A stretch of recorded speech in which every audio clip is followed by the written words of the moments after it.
games involving men against beasts or other men served a distinct purpose. They helped to distract and channel the emotions of the frustrated Roman citizen, who had less and less to do with his government as the empire and the authority of the emperor grew. Emperor Hadrian didn't use the authority to make further territorial conquests. He concentrated on Greek philosophy and other studies. He much preferred to have himself portrayed as an allegorical figure in the manner of a Greek hero than the leader of his troops. Other examples of Hadrian's love of all Greek things are the many Greek ideas he borrowed for his spells at Tivoli. Hadrian also built the Temple of Venus at Rome, the only temple in Rome which had the symmetrical ground plan and free-standing colonnade of the classical Greek temple. Pantheon represents a brilliant melding of the classical column with the Roman vault. This elaborate interior makes the Pantheon a perfect antithesis to the Greek temple, whose columns and sculpture decorated the exterior, while the interior was relatively simple. With the Roman love of thick concrete walls, the Pantheon is plain, not to say ugly on the outside, yet highly articulate and theatrical within. Art during the reigns of Antoninus and Marcus Aurelius, who followed Hadrian, continued in a Greek-inspired vein. The classical realism and naturalism of the first 2 centuries of the empire came to an abrupt halt in 180 AD, under the rule of Commodus, son of Marcus Aurelius. Inheriting none of his father's administrative genius and sense of justice, Commodus was a decadent, tyrannical ruler. His only positive contribution was the completion of the memorial column planned by Marcus Aurelius.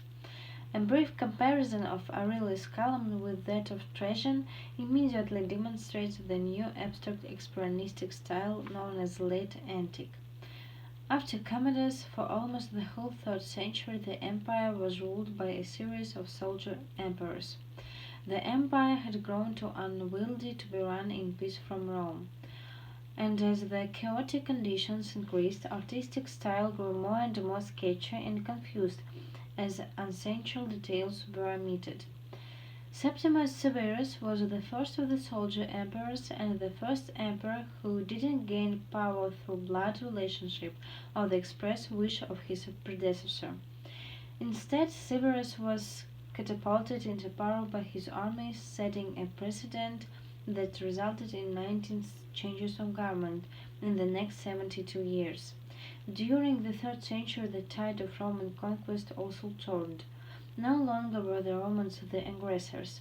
They now had to defend Italy against the barbarians who were drawn by the wealth and grandeur of the empire. The soldier emperors, afraid to leave Rome for fear they would be ousted, rarely accompanied their armies. The historical narrative relief, so characteristic of Roman artistic achievement for 200 years, died out with the arch of Septimus Severus. The historical narrative was revived for the last time in the Arch of Constantine, more than 100 years later. Constantine represented the only person with sufficient force of personality to pull the empire together for a final burst of glory. He moved the capital from Rome to Constantinople. He signed the death warrant for Rome as the hub of civilization, a position it had occupied for 500 years. The reliefs from former eras dramatically point up the clumsy, abstract style which marked the end of Roman art. Constantine foresaw that his memorial arch would be the last on Roman soil, and thus he purposely intended it to be a perfect summary of the best of Roman art.